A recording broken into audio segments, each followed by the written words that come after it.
en la que yo entiendo que el que me tiene que decir algo es Dios. Él es la palabra, Él es el logos, ¿no? Por lo tanto, hay como en el universo entero que nace de Dios, que es creado por Dios, una significación. Y yo me abro a esa significación, entendiendo que es una presencia que me ama y se dirige a mí. Y yo me convierto en una especie de receptividad. Esa sería una oración específicamente contemplativa. Entonces lo fundamental es entender eso, que es una relación y por mi parte es ante todo una apertura. Es como que me vacío de mí mismo, yo no aparezco como el protagonista y en ese vaciarme, ese vacío es receptividad. Yo lo que hago en ese vaciarme es recibir a ese Dios que aparece para nosotros como cristianos como una palabra que equilibra mi vida y le da sentido pleno. Estamos acostumbrados normalmente a la oración discursiva, la de pedido. Usted plantea un tipo de oración de receptividad. ¿Cómo sería en la práctica? ¿Cómo haría una persona para entrar en ese tipo de oración que se me antoja que es más profunda? Bueno, es que en esa oración solo se entra cuando la persona percibe el misterio. Cuando percibe que lo que le rodea está evocando a un misterio profundo, cuando se deja arrastrar, diríamos, por esa sensación de misterio, entonces cuando uno tiene esta percepción, la actitud que inmediatamente viene es la de recibirlo. Es como el que está ante una realidad muy bella, sea una puesta de sol o sea un anochecer estrellado, uno no se está planteando cómo actuar ante eso, sino más bien cómo recibirlo. Entonces, si se tiene la percepción del misterio en la vida, inevitablemente la actitud contemplativa surge de forma espontánea, porque entonces entiendo de forma instintiva, inmediata, que yo estoy solamente como un receptor. Ahora bien, si no tengo esta percepción, si he quedado circunscrito solamente a una pedagogía activa de la oración, a las enseñanzas, tradicionales, en el peor sentido de tradicionales, pues entonces me quedaré solo en una repetición de oraciones ya aprendidas, o en una oración de petición para que Dios me ayude en mis cosas, pero no saldré nunca de ese esquema pedigüeño en el que yo sencillamente funciono más bien como una especie de comprador de un Dios que me va a dar algo que yo pido, o que yo voy a hacer una promesa para que Él me dé. Es una especie de compraventa, ¿no? ¿Y ese paso cómo se da? Ese salto a la oración de recepción. Si la persona está muy apegada a los placeres de la vida, por llamarlo de alguna forma, si está muy esclavizada de los aspectos más pasajeros de la existencia, la persona nunca dará ese paso. Por eso los maestros espirituales, San Juan de la Cruz en concreto, lo que aportan siempre es que la persona empiece un camino espiritual dándose cuenta de sus ataduras. Lo que ocurre cuando la persona está atada a cualquier cosa, por santa que esa cosa pueda parecer, si hay una atadura, la persona pierde sensibilidad espiritual. Entonces, al faltar esa sensibilidad, no percibe realmente ese elemento del misterio. Sin embargo, cuando la persona va tomando conciencia de que sus ataduras le están haciendo menos persona y menos humana, empieza a relativizarlas, empieza a dejarlas a un lado y se va despertando una capacidad desconocida. En realidad estaba tapada, estaba reprimida, estaba sofocada por este mundo de ataduras, y en la medida que la persona va liberándose de esto, se va haciendo consciente más de esa realidad misteriosa de Dios que aparece en toda la realidad, y eso mismo va haciendo que la persona se desate más de aquello que le esclaviza. O sea que en la medida también que la persona se va abriendo a esa presencia religiosa, entonces al mismo tiempo también va siendo liberada. Cuando habla de los placeres, imagino que el que escucha estará pensando en, no ir más al cine, no disfrutar de una rica comida, no pasarla bien, no entretenerse. ¿A qué se refiere exactamente con ese desapego de los placeres? Sí, a veces se ha planteado desde la religión las cosas un poco de forma extraña, ¿no? Y la gente no las ha comprendido porque los planteamientos a veces son muy negativos, ¿no? Es como si toda la realidad fuera peligrosa o fuera negativa o cualquier placer fuera malo. Entonces hay que rechazarlo para ir a Dios, ¿no? En el fondo esto es una visión dualista que impide también un camino espiritual serio, ¿no? En realidad el apego, la esclavitud a las cosas está más en la actitud de la persona que en las cosas mismas. La realidad es valiosa, Dios lo hizo todo bueno, sin embargo nuestra relación con las cosas, con las personas, con las diversas situaciones es una relación viciada, básicamente porque es egoísta. Cuando yo veo una cosa, yo la utilizo para mi satisfacción. Cuando hay este movimiento egocéntrico, entonces la relación se rompe, porque yo no me relaciono con la otra persona o con esta realidad, sea el cine o cualquier otra posibilidad, como algo bello que puedo disfrutar libremente, sino como algo que utilizo para, por ejemplo, tapar mis vacíos. Claro. Yo puedo ver una película para disfrutar la belleza de una película, o puedo utilizar, diríamos, la película porque ese día estoy completamente aburrido, me encuentro frustrado, me encuentro en una situación difícil y me envicio con esa película o con otras muchas películas o con internet o con libros o con lo que sea. En el fondo es una huida de un estado interior anodino, vacío, negativo, y entonces utilizo las realidades de la vida y especialmente a las personas para cubrir mis vacíos. Eso es lo que se llamaría esclavitud, apego. En el fondo es una inadecuada relación. ¿Esto está en relación con el concepto de pecado? Sí, de alguna forma sí. Aunque siempre hay que diferenciarlo, ¿no? O sea, el pecado, hay un pecado moral. En el fondo es el más externo. El pecado moral es cuando yo transgredo una ley que ha sido asumida como una ley moral adecuada. Pues no mentir, no robar, no traicionar a la propia mujer o al propio marido, bien, una serie de normas que son religiosas pero que también son admitidas socialmente. Eso es un pecado moral, pero el pecado es una realidad bastante más profunda. En realidad el pecado toca al ser humano por dentro, en una realidad que muchas veces se nos escapa.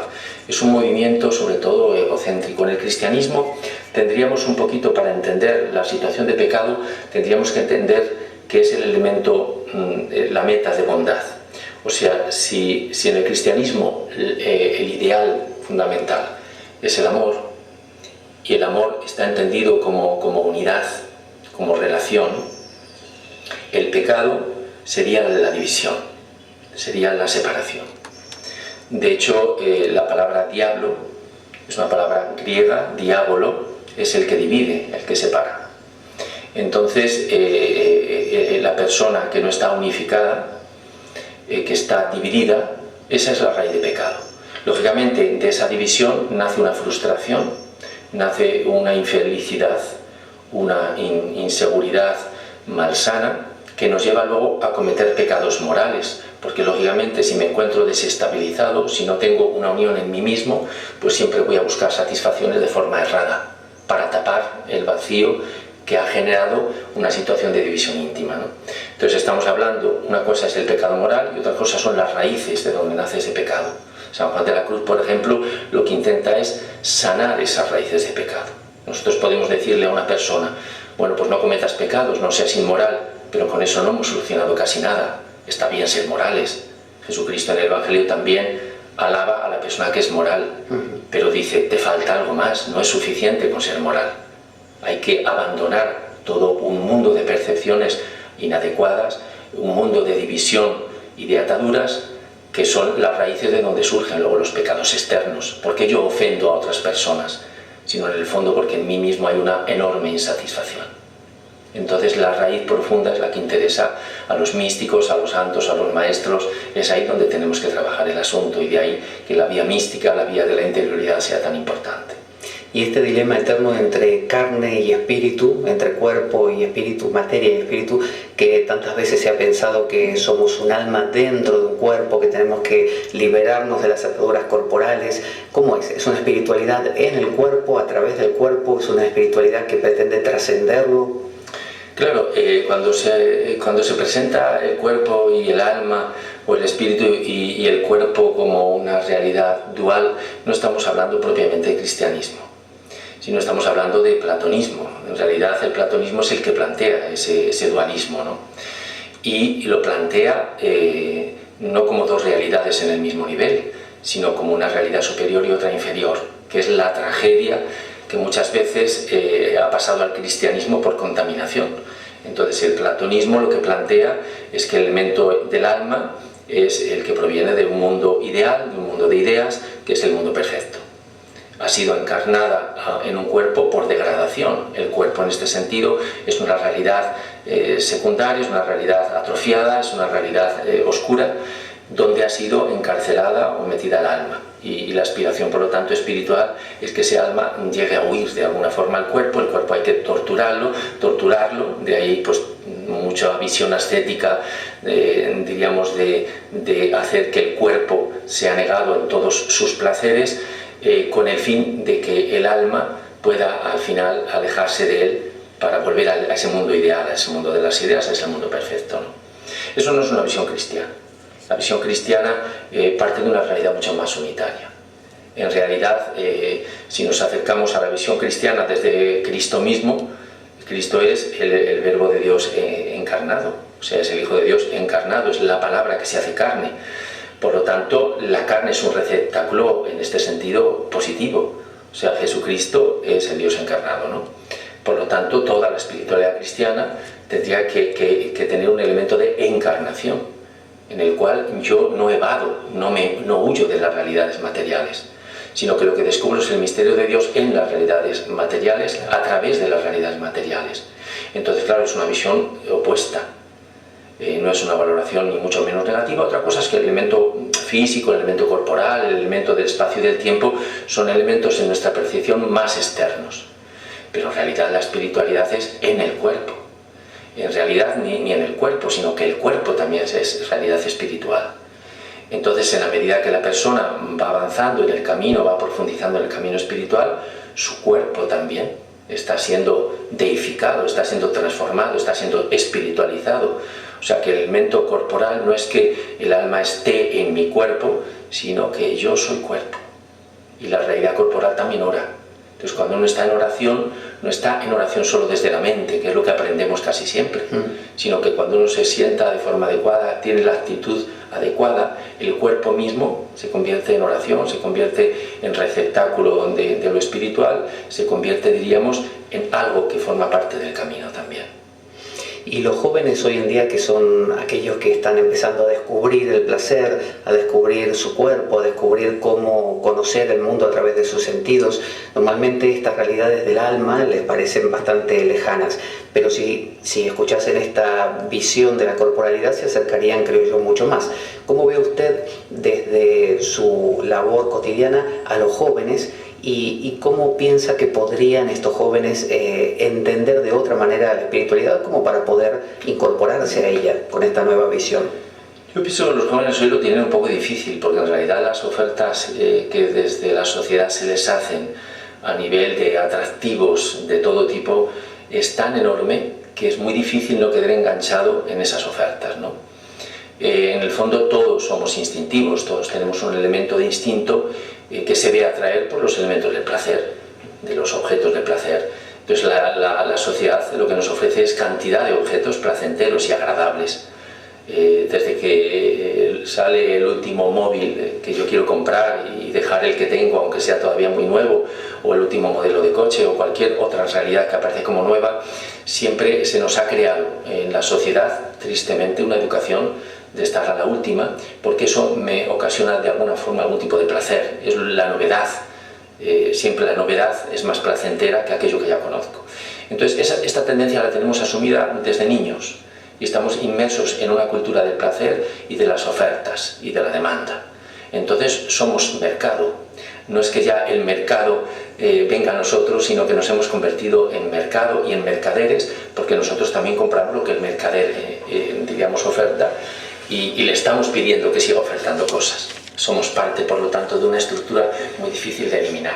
Como encima el joven, sus instintos se van despertando y es más sensible a ellos porque tiene una vitalidad mayor, entonces, diríamos, se juntan las dos cosas y se hace muy difícil que el joven pueda pasar a un nivel espiritual, donde se le va a exigir precisamente que empiece a descubrir que ese mundo es relativo, que su instinto es bueno, que el elemento, diríamos, de los instintos, en la medida que van despertándose, son buenos, pero que la dirección a la que se les lleva, a la que la sociedad les lleva, de satisfacción de sus instintos, esa dirección no es la adecuada. Entonces, claro, el joven se tendría que haber obligado a empezar a valorar que sus instintos tienen una dirección inadecuada, pero ¿cómo hacerlo si la oferta que tienen es esa?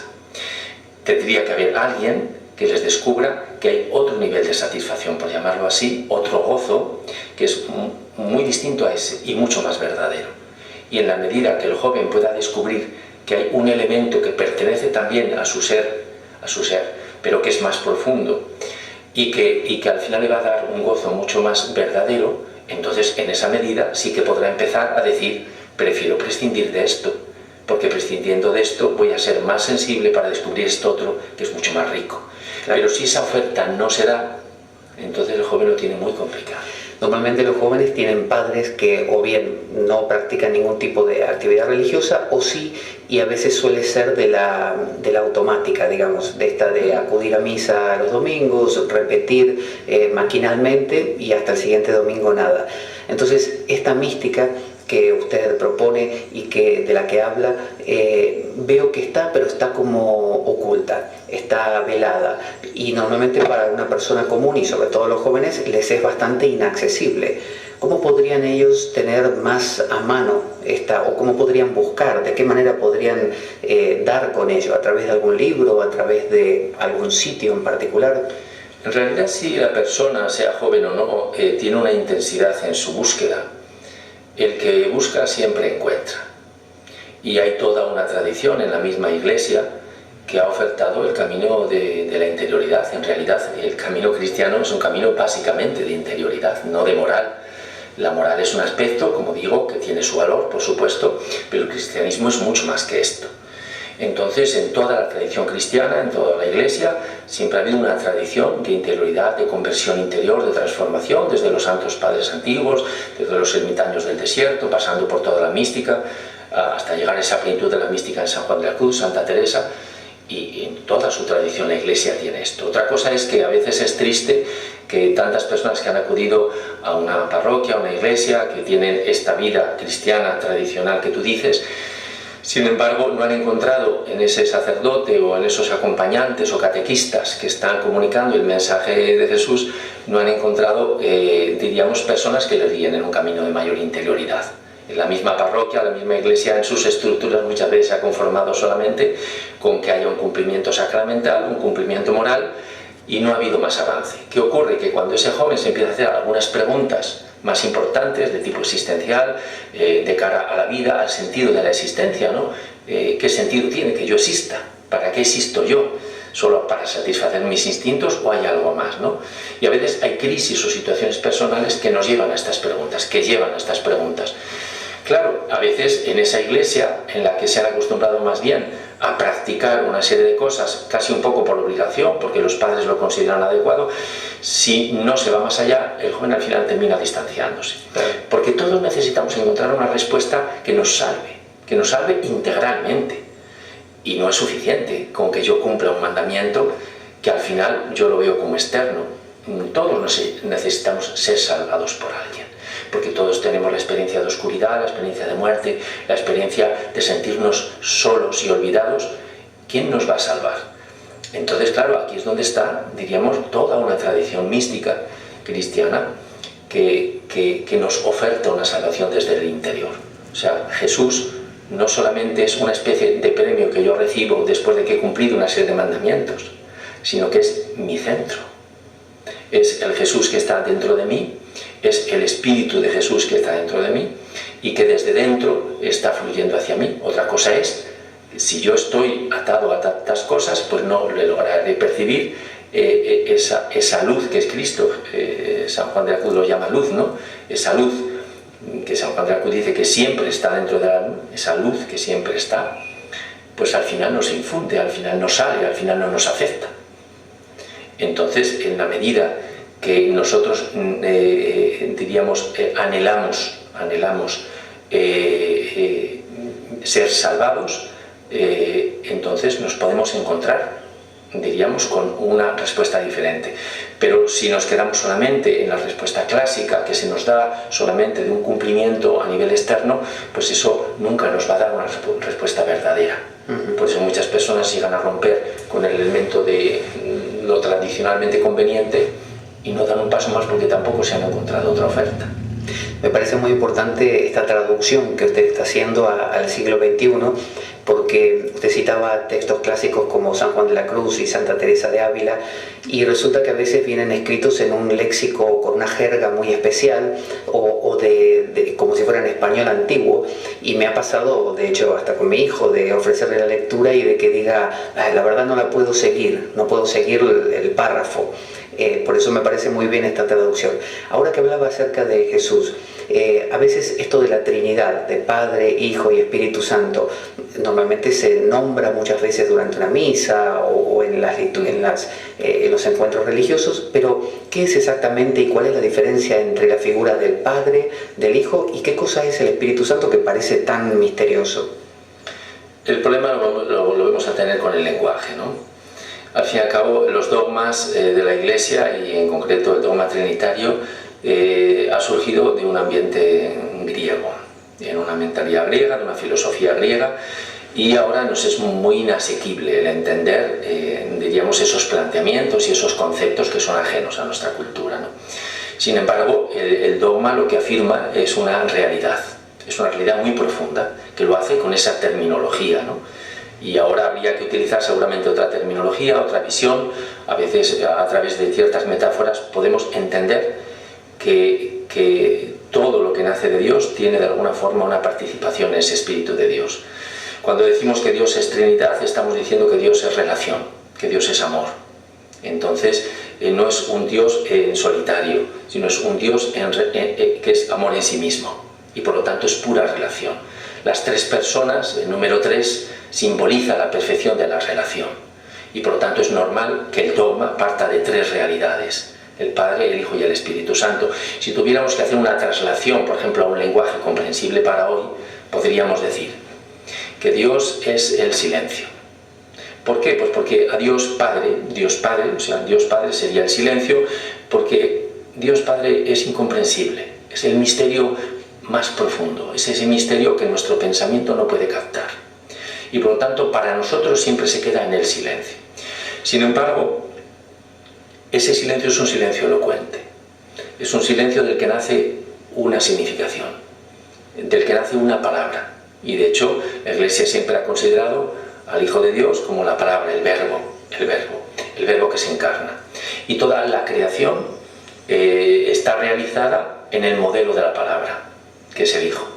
Por lo tanto, ante el silencio aparece un sonido.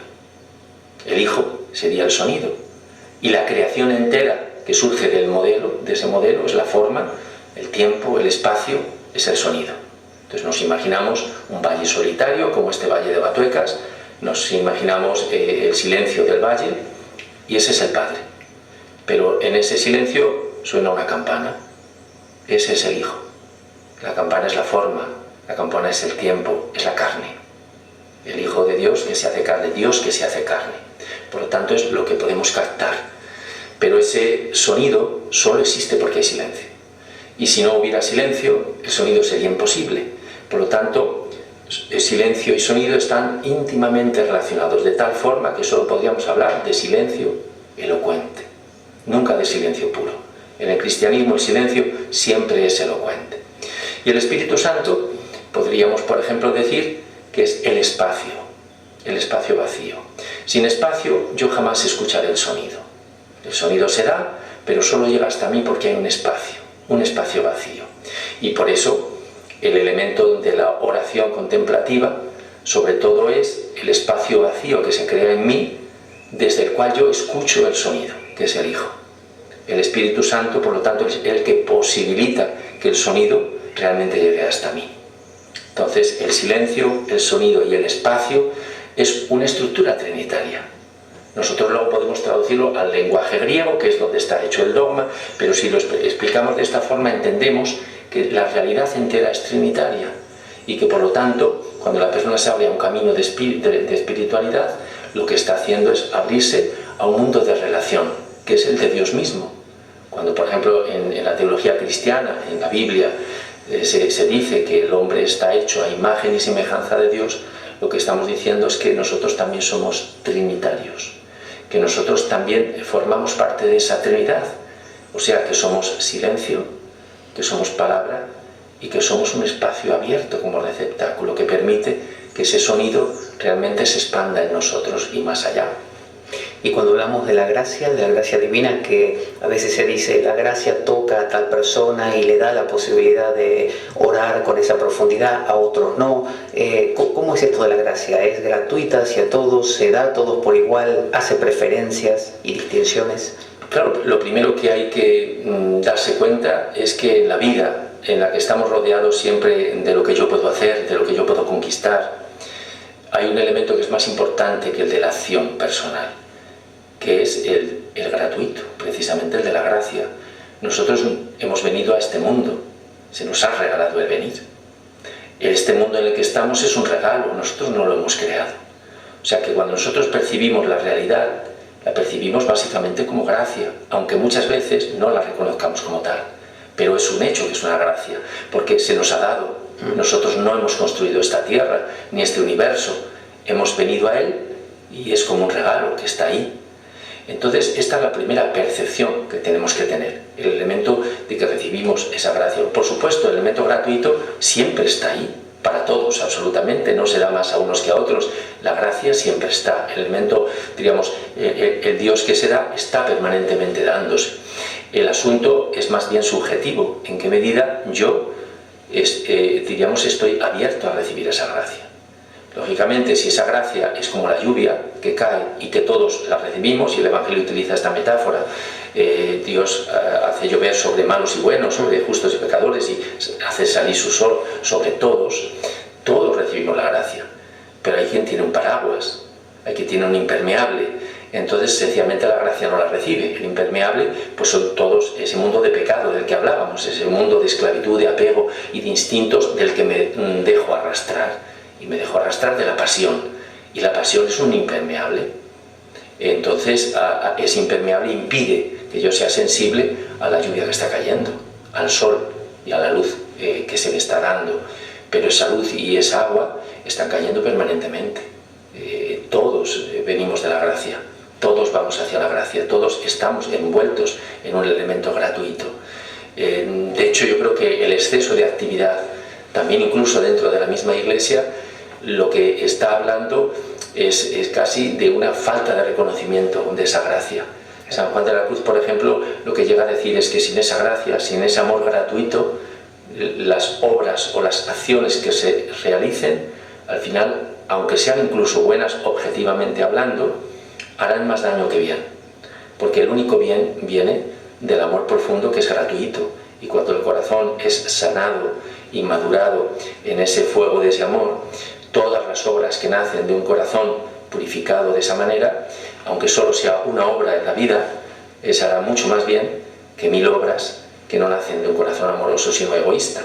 Por eso la acción, las muchas acciones y el querer cambiar el mundo con muchas acciones, sean políticas, sean sociales, sean religiosas o del tipo que sean, si salen de un corazón manchado, esas obras tienen poco alcance.